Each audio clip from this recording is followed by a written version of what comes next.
नमस्कार। आज हम बहुत ही कम समय में हमारे हिंदी व्याकरण का जो विशेषण अध्याय है उसको करने की कोशिश करेंगे। चलिए, सबसे पहले हम हमारे विशेषण के बारे में जानते हैं कि विशेषण होता क्या है। विशेषण वह शब्द होता है जो हमारे संज्ञा और सर्वनाम के विशेषता को प्रकट करता है। जैसा कि आप सभी हिंदी व्याकरण में संज्ञा और सर्वनाम से परिचित हैं, तो जो हमारे शब्द संज्ञा या सर्वनाम होते हैं उनकी विशेषता को, उनके जो खासियत होती है, उनमें क्या गुण होता है, उसको जो बताता है वह है हमारा विशेषण होता है। जैसा कि इसके नाम से भी प्रकट होता है, विशेषण, विशेष, खास, कुछ ना कुछ खास है इसके अंदर। तो वो हमारा जो संज्ञा या सर्वनाम शब्द है उसकी जो खासियत है, उसकी जो विशेषता है, वही हमारा विशेषण होता है। उसके बाद होता है कि विशेषण के भेद कितने होते हैं। विशेषण को हमने 4 भेद रूप में बांटा है, 4 भागों में: गुणवाचक विशेषण, संख्यावाचक विशेषण, परिमाणवाचक विशेषण, सार्वनामिक या संकेतवाचक। एक एक को हम करते हैं गुणवाचक विशेषण। हर एक जो इसका भेद होता है वह अपने नाम से ही उसकी खासियत को बता देता है कि उसमें हमें क्या लेना है। गुणवाचक, जैसा कि गुणवाचक में बताया है कि इसका मतलब गुणवाचक विशेषण में उन शब्दों को लिया जाता है जो किसी भी संज्ञा या सर्वनाम के गुण, दोष, रंग, आकार, स्थिति, रूप आदि को, दशा, स्वाद आदि को बताते हैं।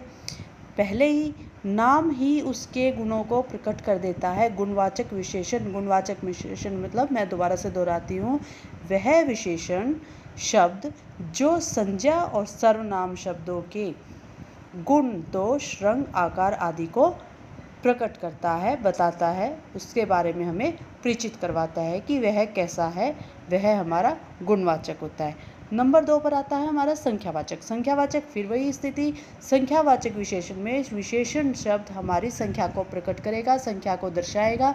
अब होता क्या है, हमारे पास, हमें पता है गिनती कैसे होती है, 1 2 3 4 इस प्रकार से गिनती होती है, लेकिन फिर भी गिनती में भी हमारे पास से संख्यावाचक विशेषण को हम 2 रूपों में बांट देंगे, 2 भागों में: निश्चित और अनिश्चित। निश्चित संख्या का हमें पता होता है 1 2 5 7 10 जो भी है निश्चित संख्या है, लेकिन जब हम अनिश्चित, जिसके बारे में हमें पक्का विश्वास नहीं होता कि वह कितनी है, एक अनुमानित संख्या जिसको हम अनुमान से बताते हैं। निश्चित संख्या में तो आपको पता है कि 10 भी हो सकती है, 12 भी हो सकती है या कुछ भी, लेकिन अनिश्चित संख्या में आप उसके बारे में विश्वस्त नहीं होते कि वह संख्या कितनी होती है। उसमें हमारा एक अंदाजा होता है, एक अनुमान होता है, इसलिए उसमें जैसे कुछ, थोड़ी, इस तरह के शब्दों का प्रयोग किया जाता है, तो वो संख्यावाचक में आता है। उसके बाद आता है हमारा परिमाणवाचक। परिमाणवाचक में परिमाण का मतलब हमें पहले से ही पता है, माप तोल आदि के बारे में बात की जाती है। परिमाण में हम क्या लेते हैं, माप तोल। जब हम माप तोल की बात करते हैं तो वह हमारा परिमाणवाचक विशेषण होता है। अब जैसे कि 4 लीटर दूध, 5 किलो, इस तरह से जो बातें की जाती है वह हमारे विशेषण शब्द कौन से होते हैं, परिमाणवाचक विशेषण शब्द। यहाँ एक स्थिति और प्रकट होती है हमारे पास कि संख्यावाचक और परिमाणवाचक में कई बार क्या है कि बच्चे भेद नहीं कर पाते कि संख्यावाचक कौन से है या परिमाणवाचक कौन से। जैसे कि संख्या यहाँ भी 1 2 आई है, यहाँ भी 4 और 5 आया है, तो कई बार बच्चा क्या करता है कि परिमाणवाचक को भी संख्यावाचक में ले लेता है। लेकिन हमें यहाँ विशेष ध्यान देने वाली बात यह है कि जहाँ 4 है उसके साथ एक माप भी है। जैसे 4 लीटर, जब 4 लीटर, तो इसका मतलब किसी चीज़ को किसी पैमाने में मापा गया है। 5 किलो, इसका मतलब 5 किलो, जैसे कोई चीनी ला रहा है, कुछ हो रहा है, तो इस तरह की जब बात आती है तो वह हमारा परिमाणवाचक है। केवल संख्या होती है तो हम संख्यावाचक विशेषण लेते हैं, लेकिन जैसे ही संख्या के साथ कोई भी हमारा माप आ जाता है तो वह हमारा क्या हो जाता है, परिमाणवाचक। जैसे लीटर हो गया, किलो हो गया, किलोमीटर हो गया, सेंटीमीटर हो गया, इस तरह की जब भी बातें आती है, मीटर हो गया, 2 मीटर कपड़ा, 4 मीटर कपड़ा, तो वहाँ एक विशेष प्रकार का माप है। और संख्यावाचक विशेषण में क्या होता है कि केवल गिनती होती है, केवल संख्या होती है। वहाँ पर संख्या हमारी निश्चित और अनिश्चित दोनों में से कोई भी हो सकती है, लेकिन वहाँ केवल संख्या होगी। लेकिन परिमाणवाचक में उस संख्या के साथ हमारा एक माप भी होगा।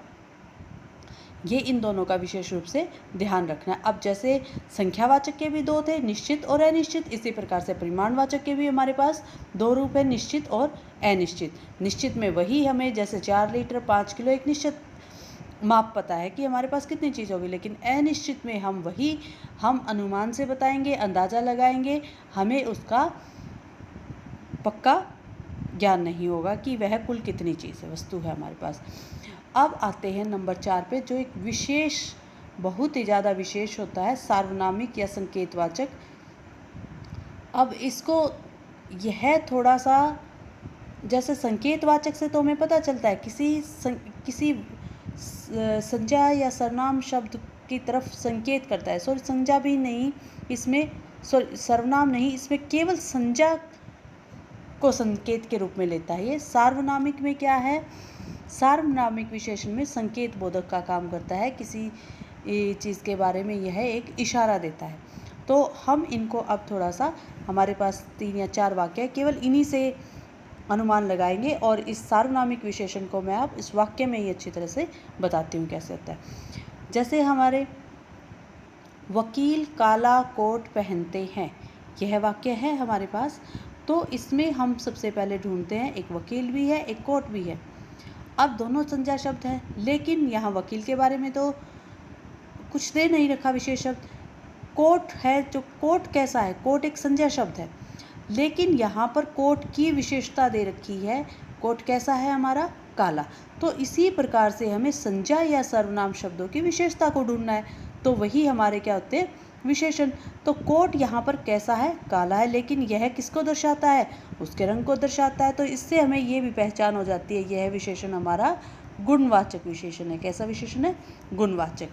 फिर हम क्या करते हैं, कुछ छात्र खेल रहे हैं, कुछ छात्र खेल रहे हैं, बच्चे हैं, छात्र हैं, लेकिन उनकी संख्या के बारे में, छात्र हमारा संज्ञा शब्द है, लेकिन उनकी संख्या के बारे में हमें अनुमान है, हमें पक्का नहीं पता है कि छात्र कुल कितने हैं संख्या में। हम एक अंदाज़ा लगा रहे हैं कि कुछ है, वो 2 भी हो सकते हैं, 4 भी हो सकते हैं, 10 भी हो सकते हैं, उससे ज़्यादा भी हो सकते हैं, उससे कम भी हो सकते हैं। तो यह हमारा क्या है, संख्यावाचक तो है, लेकिन अनिश्चित संख्यावाचक। यहाँ आप निश्चित रूप से नहीं बता रहे हो, अनिश्चित संख्यावाचक विशेषण। नंबर 3 पर क्या है, मुझे 2 मीटर कपड़ा चाहिए, मुझे 2 मीटर कपड़ा चाहिए। यहाँ हमारा कपड़ा कैसा है, संज्ञा शब्द है। अब कपड़े की विशेषता देखनी है, कपड़ा कितना है, 2 मीटर, एक निश्चित माप दे रखा है उसमें, हमें पता है कि इसका कुल कितना माप है, 2 मीटर। तो यह है हमारा निश्चित परिमाणवाचक।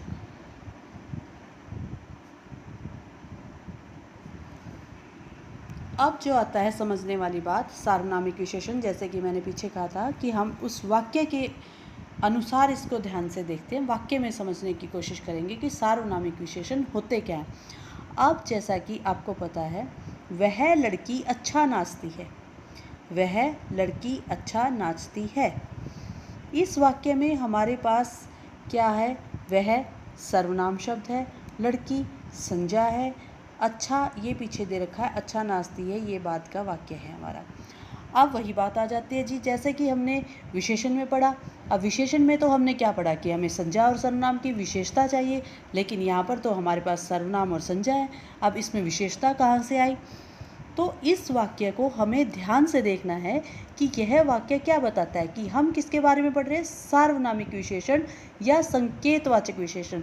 यहाँ एक संकेत छिपा है, और जैसा नाम से पता है सार्वनामिक, इसका मतलब इसमें सर्वनाम का कहीं प्रयोग है।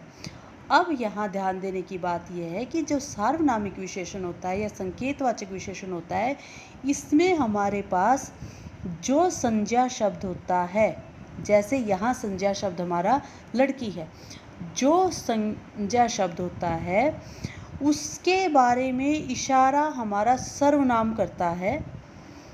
यहाँ विशेषण का काम सर्वनाम कर रहा है।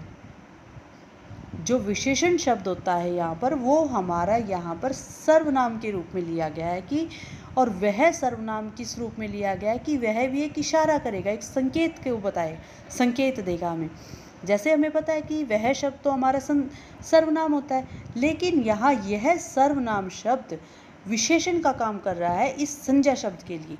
तो यही मैं बताना चाह रही थी कि सार्वनामिक विशेषण और सर्वनाम में अंतर यही होता है कि सर्वनाम को तो हम संज्ञा के स्थान पर प्रयोग करते हैं। जब हम सर्वनाम की बात करते हैं तो वह और लड़की दोनों इकट्ठे नहीं आते, या तो वह आता, वह अच्छा नाचती, या लड़की अच्छा नाचती, इस प्रकार से हमारा वाक्य बनता।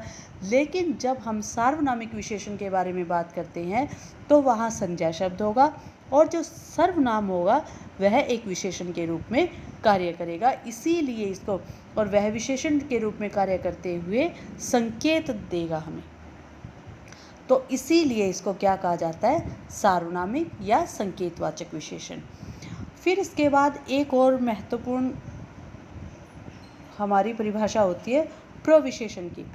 प्रविशेषण, प्रविशेषण इसका मतलब विशेषण से पहले। अब विशेषण से पहले भी कोई शब्द प्रयोग किया जाता है, वह किस कार्य के लिए प्रयोग किया जाता है यह देखेंगे।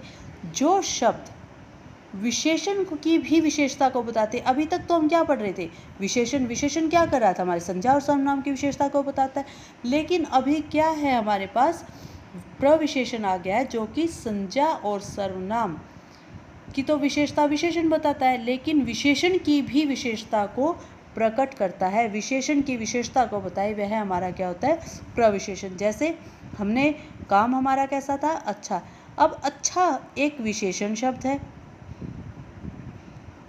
अच्छा क्या है हमारा, विशेषण। अब अच्छा भी कैसा है, बहुत अच्छा, तो यह हमारा प्रविशेषण है, यह हमारा क्या होगा, प्रविशेषण होगा।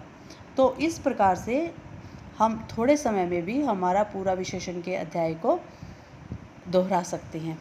आशा है मुझे आपको ये समझ में आया होगा। धन्यवाद।